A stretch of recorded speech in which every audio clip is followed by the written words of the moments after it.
Now when he examines actually the movements of the brain, he finds that instead of the brain moving the thought, it is a thought which is moving the brain.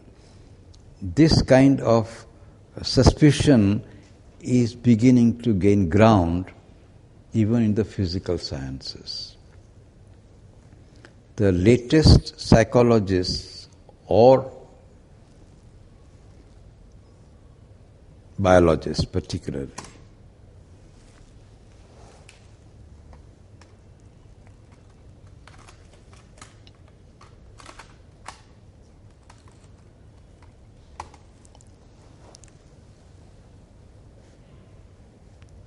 we have a very great friend called Professor P.N. Tandon. He is in India the topmost brain scientist. And he has collected a lot of data which show that mere brain movement cannot explain itself, and that there are evidently certain movements which are required to be explained only in terms which are not physiological.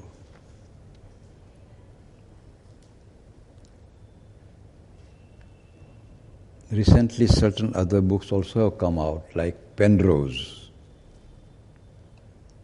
He is one of the very eminent scientists, and he has made a long statement that we have got to recognize the presence of something which we have so far ignored,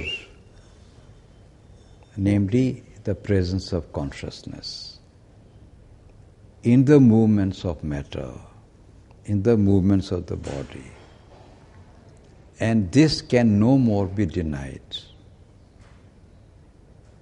Of course, there are scientists who do not agree with Penrose, but an increasing number of scientists are now beginning to realize that the phenomena of the supraphysical, the phenomena of consciousness, are so powerfully determinant of the physiological happenings, physical happenings, that you have got to take cognizance of it. In fact, some scientists even go so far as to say that already it is established that consciousness is prior to matter.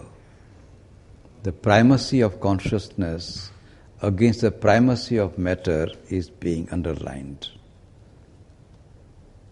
Now, there may be an exaggeration one way or the other, but the fact is that today one cannot be dogmatic either way. And increasing evidence shows that the premise of materialism at least collapses. Now, having done this, Aurobindo here he has given a very brief statement that the moment we examine the operations of the mind and of the supermind, the premise of materialism collapses. In this book, he has not given the story of all the phenomena which are supraphysical, and for that Savitri is to be seen, because Savitri is one document which is full of supraphysical phenomena and accurate descriptions of supraphysical phenomena. In fact, if there is in modern times the most accurate description of different domains of consciousness, it is Savitri. There is no other book in the modern world giving the detailed descriptions of all the supraphysical realities, right from subtle matter up to supramental and the transcendental. all these domains are fully described. This description is a very difficult task. To describe a vital world in the same way in which you see this physical world. Sri Aurobindo has described all these worlds so accurately. So that science exists already before us. And if anybody really wants to inquire, as Sri Aurobindo says, we are now ready for a new inquiry. And according to Sri Aurobindo, even in the modern world, this inquiry will move very fast. As Sri Aurobindo says, materialism carries a cure within itself. If materialism were a pure dogma, as sometimes it happens to be a dogma, then of course the inquiry would be greatly disturbed, because a dogma cannot be convinced. But materialism is not a pure dogma. It has also its own openings.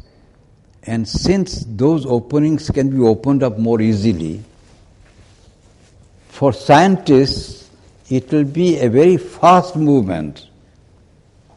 The moment the border will be crossed between matter and the immaterial, the scientists will rush into the vital world and mental world and supramental world with a great speed, which you cannot imagine today. Because once they get a clue, there is one great advantage of scientific spirit in the world today. It is not bound by any dogma. It is not restricted by any statement which says, do not. There is no forbidding. In science, nobody can forbid any inquiry. And that is a tremendous gain of the modern world. And therefore, Sri Aurobindo says that scientists will be the first group of people who will enter into the pure inquiry of the spirit. Their only present is only the shell of the past. Dead dogmatism is the only one which is at present obstructing the path. But once that path is crossed, and this cannot be resisted long, therefore we are now in a very, very interesting state of inquiry. But, and now the rest of the chapter is given to the praise of materialism.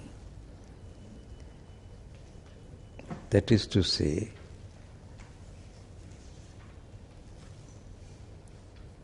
materialism has done a great service to the field of inquiry, and that has to be acknowledged.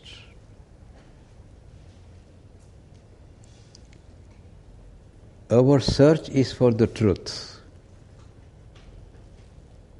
and our truth search must be impartial. Even while we say that materialism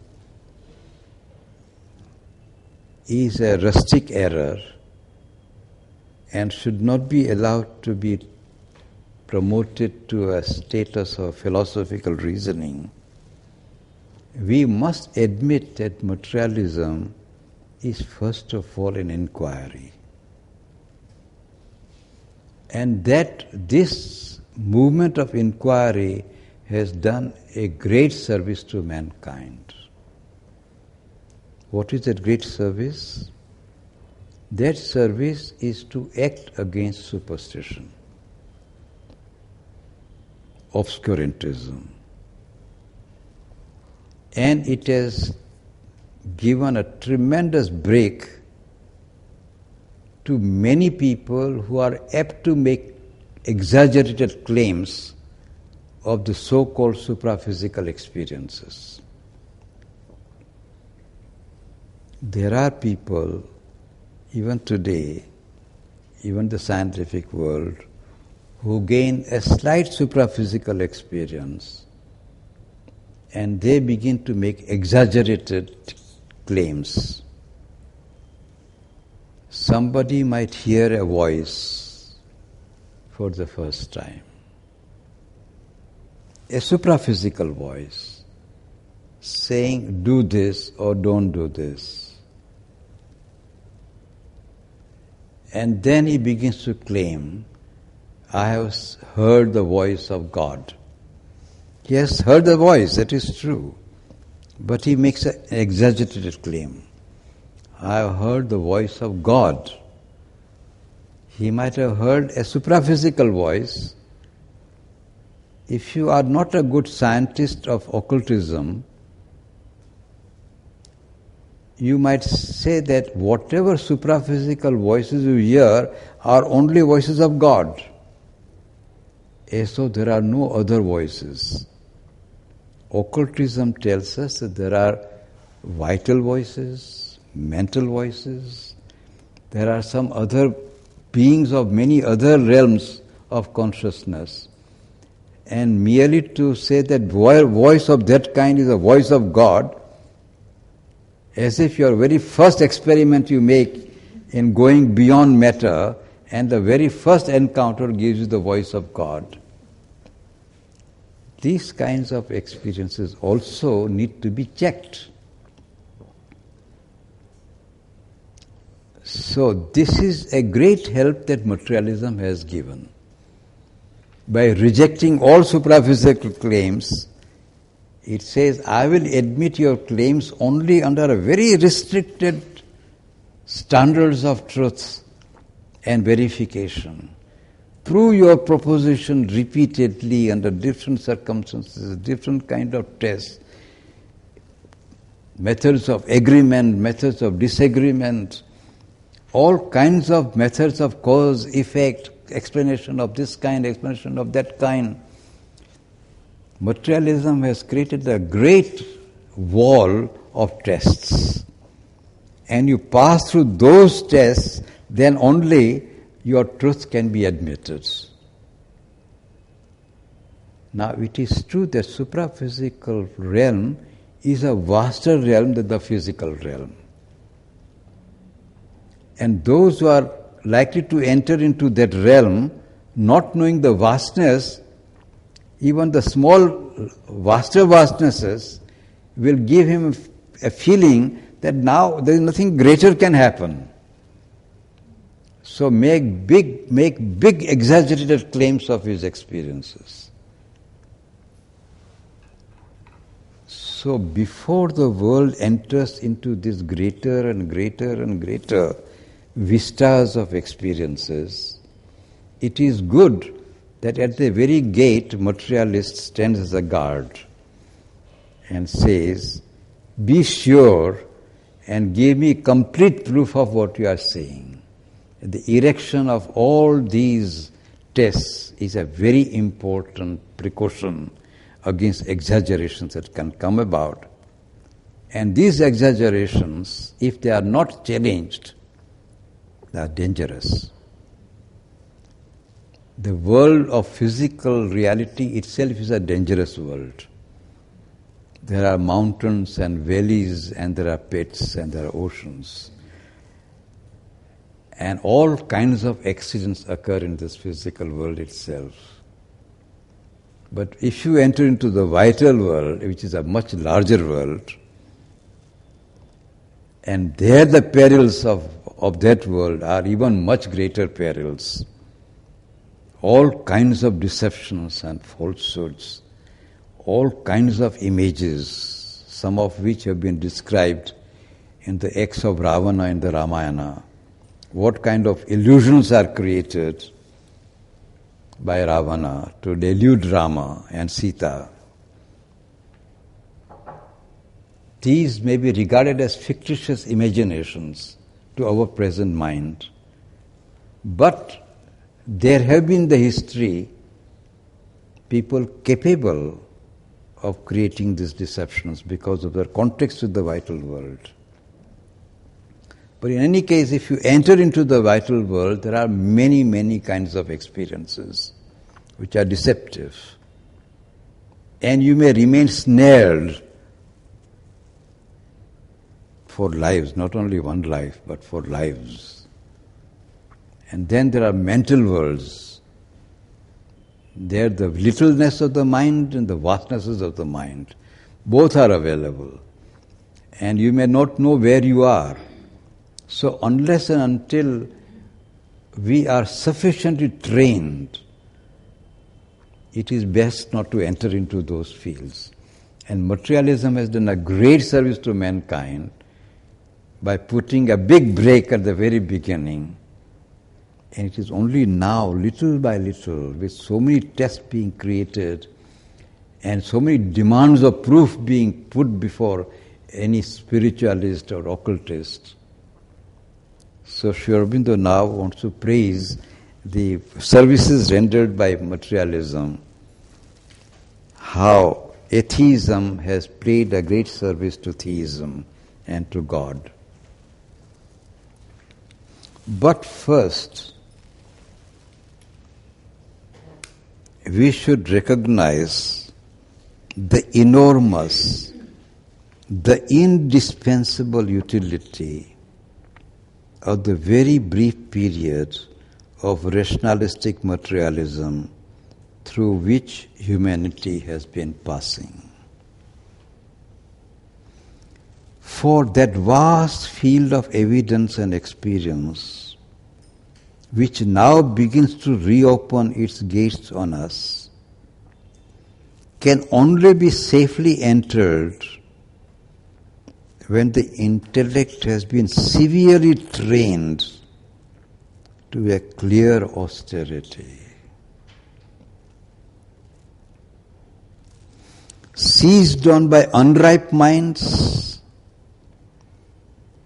it lends itself to the most perilous distortions and misleading imaginations, and actually in the past encrusted a real nucleus of truth with such an accretion of perverting superstitions and irrationalizing dogmas that all advance in true knowledge was rendered impossible. It became necessary for a time to make a clean sweep at once of the truth and its disguise in order that the road might be clear for a new departure and a surer advance. The rationalistic tendency of materialism has done mankind this great service. 4. The faculties that transcend the senses, by the very fact of their being enmeshed in matter, mission to work in a physical body, put in harness to draw one car along with the emotional desires and nervous impulses, are exposed to a mixed functioning in which they are in danger of illuminating confusion rather than clarifying truths. Especially is this mixed functioning dangerous when men with unchastened minds and unpurified sensibilities attempt to rise into the higher domains of spiritual experience. In what regions of unsubstantial cloud and semi-brilliant fog or a murk, visited by flashes which blind more than they enlighten, do they not lose themselves by that rash and premature adventure? An adventure necessary indeed, in the way in which nature chooses to effect her advance. For she amuses herself as she works, but still for the reason rash and premature. It is necessary, therefore, that advancing knowledge should base herself on a clear, pure, and disciplined intellect.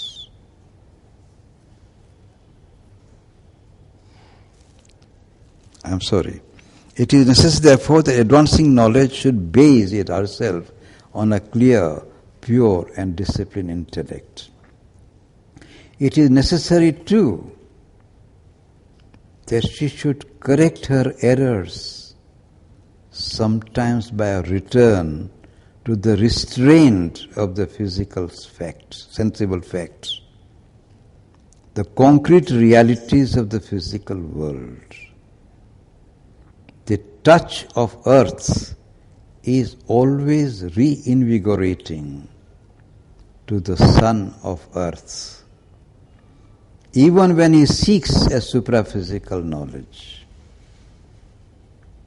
It may even be said that the supraphysical can only be really mastered in its fullness. To its heights we can always reach when we keep our feet firmly on the physical.